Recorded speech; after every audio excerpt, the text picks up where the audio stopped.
The room is cold, not with temperature, but with silence. A silence that screams louder than the argument that just tore through it. You stand in the wreckage, not of furniture, but of meaning. Her words still hang in the air, sharp and glittering like shards of glass. Every defense you offered was twisted. Every explanation became another accusation. You feel a familiar exhaustion settling in your bones. This isn't a conversation, it's an emotional siege, and you are losing. She stands across from you, her eyes two deep pools of sorrow. Or are they accusation? You can no longer tell the difference. Her argument is a labyrinth. It has no center, no exit. It is designed to exhaust you, to make you surrender not to her logic, but to her emotion. You've tried facts, you've presented evidence, you've laid out timelines. It's like throwing pebbles against a fortress wall because you are fighting the wrong battle. You think this is about what happened. For her, it is only about how she feels. This is a tactic known as emotional reasoning. The belief that if I feel it, it must be true. My emotion is the evidence. My feeling is the fact. Your logic is irrelevant here. Your facts are an attack on her feelings, and an attack on her feelings is an attack on her reality. She isn't arguing to be understood. She is arguing to be validated. There is a critical difference. She may employ a gish gallop, overwhelming you with a rapid-fire succession of small, often unrelated or unsubstantiated points. It's not about the quality of her arguments, but the quantity. The goal is to leave you so disoriented you can't even remember where the conversation started. So you fight. You chase down every ghost she releases. You try to build a dam of logic against her emotional flood, but the dam always breaks. Here is the truth.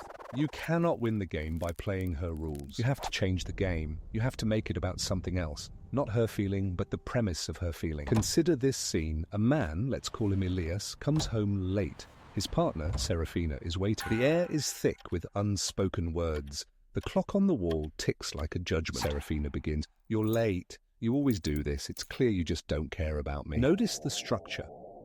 A fact, he is late, is immediately linked to an interpretation, you don't care, which is then solidified into a character assassination. You always do this. Elias does what we all do.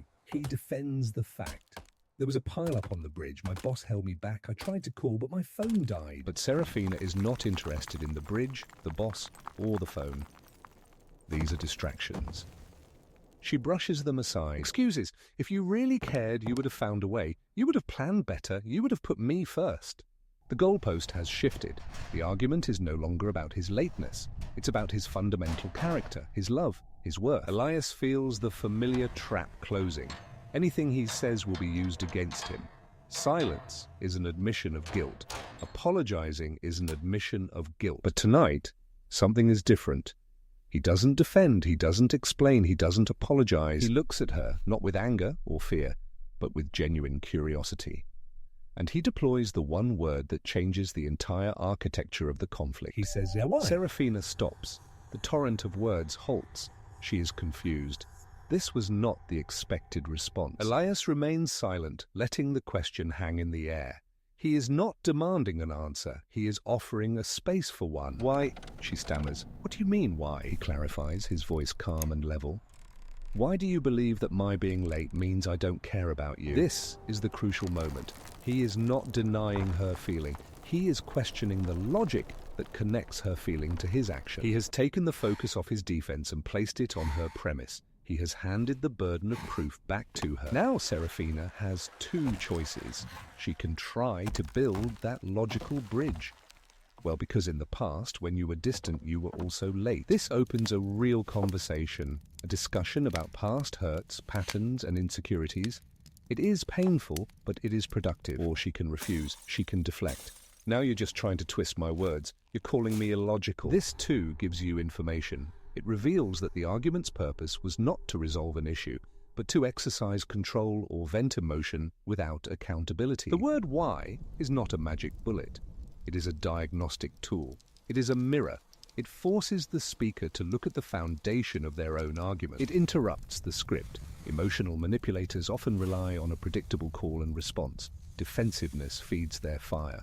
Why starves it of oxygen? It forces accountability. It politely asks, Can you please connect these 2 points for me, the point of your feeling and the point of my action? They cannot, because the connection doesn't exist outside of their own internal narrative, their own fear, their own past. So when you find yourself in that labyrinth, stop trying to find the exit. Stop trying to fight the minotaur of her rage. Stand still, breathe, and ask the question that demands clarity. The word is not a weapon to win, it is a key that unlocks the argument, revealing what is truly inside. Whether what's inside is a hidden wound that can finally be healed or a void that can never be filled, that is for you.